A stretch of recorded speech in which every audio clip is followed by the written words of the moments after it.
Good afternoon, it's Darren Dance with this edition of ATB Weekly. A couple of winners last week.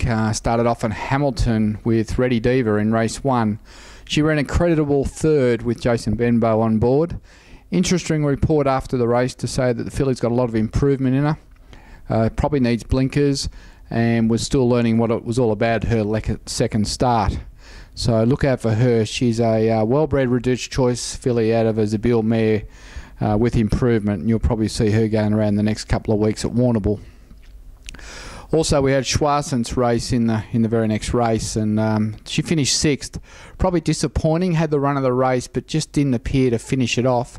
Jason Benbow wasn't too disappointed. He just felt he might have rode her a little bit close to the lead, and felt if she was ridden back a bit, that might really help. So Schwarzens probably one more chance down at Warrnambool, and then we'll reassess her performances. Bearmin was there. She ran in race 4. A good ride.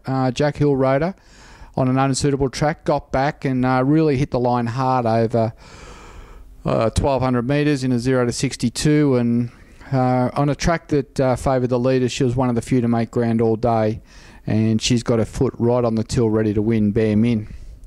Unusual Suspect was scratched on Saturday at Flemington due to the fact that the track was a good 2, and there was a lot of reports about exceptionally being scratched later on for that reason. But we chose to put Unusual Suspect away after he jarred up at his previous start and not tempt fate again.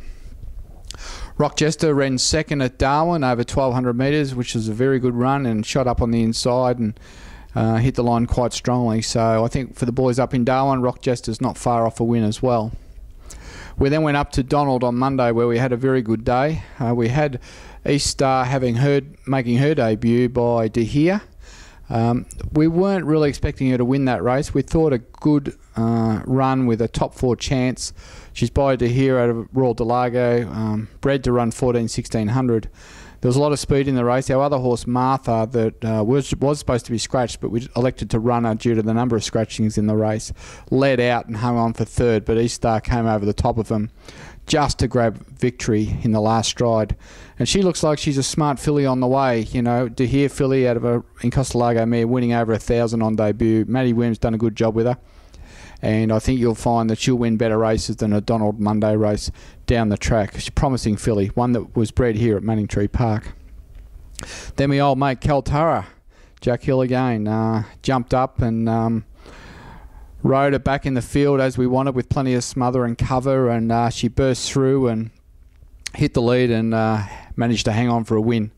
But it was good to see after such a long time, and I know I've been a little bit critical of that mare, but even as Jack said, when she hit the front, she sort of wanted to half pull up and stop, but luckily Jack was strong enough to keep her going to the line, and let's hope she can go again in a couple of weeks.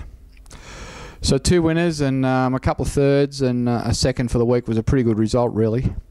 Switch our attention to this weekend, a quiet weekend, only the 2 runners. Both Sunday at Cranbourne. We've got Queen Era running over 1400 with Brad Rawiller on. Race 4, barrier 9. 1400, that's what she's been looking for. Her last run at her last run at Swan Hill was fantastic. Hit the line really hard late to be only beaten half a length, and I think if conditions favour at Cranbourne where they can run on a bit, 1400, the tempo will be slower. She'll be midfield, and Brad Rawiller's a good rider. I think she can go very, very close. She's had 8 starts for 2 wins. She takes a few runs to get going. Darren, we have said all along, 4th run up will be her go, and hopefully we can get her in form and she can string a few together, because she's a promising lightly raced mare. Then in the last race of the day, in the Cup, Unusual Suspect. Craig Williams, 2,025 metres in the time-honoured Cranbourne Cup. That'll be an exciting race to see how he goes. He's 3rd up. We didn't run him last week, as I said, because of the hard track, and this is probably the weakest race he's been in a long time, probably since the Cranbourne Cup last year. Can he win it? Not sure. His record at 2,000 metres is poor, to say the least, but both trainer and rider tell me he's going better this year than he was last year when he ran 6th in the Caulfield Cup and an unlucky 9th in the Melbourne Cup. So if those guys know what they're talking about, we're going to expect a pretty good run. With Craig Williams, that's got to be a plus. So look out for Unusual Suspect at $41.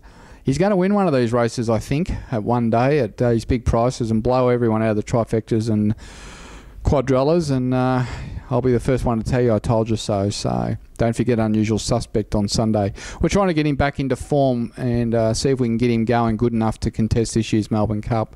So it's a bit of a D-Day for him on Sunday. A few triallers floating around. We had some jump outs during the week at Ararat, where we found that an unraced filly by Charge Forward was quite a good trialer. Wallington Flyer, who competed earlier in the year, and he's had 4 starts for a win. He trialled really well, and there was a couple of unraced horses that are stepping up nicely. More trials on Monday, and then we should see some more starters out of our team next week. We should be seeing Edge of Storm go around, Bear Min, Evans, Schrasense and Ready Diva. A couple of them down at Warrnambool later in the week, so looking forward to them going around. For those who are interested, Platelet has gone to the paddock. We've decided to spell her. She's had enough. She's been in for a long time, and she's gone for a spell, and she'll be back in the autumn. She had a super preparation. She's won well over $300,000 now, and she's a Group 3 winner, and half a length behind Bell Sprinter was certainly exciting. So she deserves a good rest. Plenty of grass here on the stud at the moment. We just need a little bit more sunlight in Victoria than what we've been getting. Only a week to go to the Caulfield Cup, and it's excitement. We're nervous. We're everything. We just can't wait. And on Saturday we'll go down and have a look at Tactibastron and Jackalbury work. Jackalbury's going to work at Werribee. All the reports on Jackalbury are fantastic, and he's in tip-top shape for the Caulfield Cup. As is Tactibastron for maybe the Geelong Cup. Mick Kent's going to take him down to Geelong on Saturday and work him on the course proper. And then we'll just see what the weather plays. If Caulfield happens to be hard, it'll shoot Jackalbury, and if it happens to be a little bit softer, Tack will run there as well. Otherwise, he'll go to the Geelong Cup as they both go into their lead-ups for the Melbourne Cup. So not long now, only 8 more days, and I know all those owners out there are all getting very excited. Last week's tip, Max and Adele Blackiston, top of the ladder. Great, outstanding effort. Last Saturday's breakfast at Werribee, I think, was a really nice morning, and we had over 100 people in attendance, and we saw all those international horses work. I think it was a bit of an honour and very good to see those horses work, and we're very appreciative of Jackalbury's track rider, Alex Cairns, and also Mick Kent for their time, and Dean Elliott from Centrebet came along and gave us a really good rundown on the form of those internationals, and I think everybody had a good morning. So the time is ticking by, and we're getting closer and closer. So we're all very excited about what's going to happen in the next couple of weeks. And I guess it's all going to be over in a blink. So we've got to make sure we enjoy it. I've been overwhelmed by the number of people that watch this weekly broadcast, and the messages we get back are mostly pretty good. There's a few of you out there that have said I've got a really good head for radio, and that's good. But my job is to try and bring you the news and let you know what's happening within ATB. A few of you just sent in a couple of questions, and I'm happy to answer them. One question that came in was, is this edited in any way? And the answer is no. I just broadcast it live, and mistakes and all, so no editing in this broadcast each week. Number 2, the next question was, where's this shot? This is shot in our office here at our stud farm at Manning Tree Park. And it's normally done late on a Thursday night, loaded up over Thursday night, and should be available every Friday morning, as long as YouTube works. Some people have wondered what that photo is behind me, and the fact they can't see it or they find it very annoying. That's a limited edition photo of Far Lap, and it's a beautiful print, so that's what's above the rest of what you can't see. And I know some of you have been very excited in the last 2 weeks that to my right-hand side or left as you view this, you cannot see that PowerPoint. That seems to be annoying some of you. So interesting feedback. Keep it coming. I'm happy to talk about it. And as long as you're enjoying what we're doing here, we look forward to the spring, and we look forward to next week's runners. Don't forget that Ballarat Cup Day, we've got a marquee with Magic Millions. We've only got 30 spots left. And we've got our big Christmas party down at Caulfield on the 1st of December. And I'd like to see a lot of you down there. We have a really good MC. We have our Horse of the Year at Wards, our Owner of the Year, All our trophies are going through at a silent auction this year, so you need to be there to be able to bid for those original trophies of those races that our horses, Shiny Buttons and Platelet and a number of others, have won through the year. And it's always a great day with some good interviews, and we've got a couple of little special surprises for the trainers this year, so let's look forward to that and see what happens. So if you haven't booked for December 1st, and if you haven't been to any events, come on, join in the fun, meet some of your owners, meet some of the other people involved in our horses.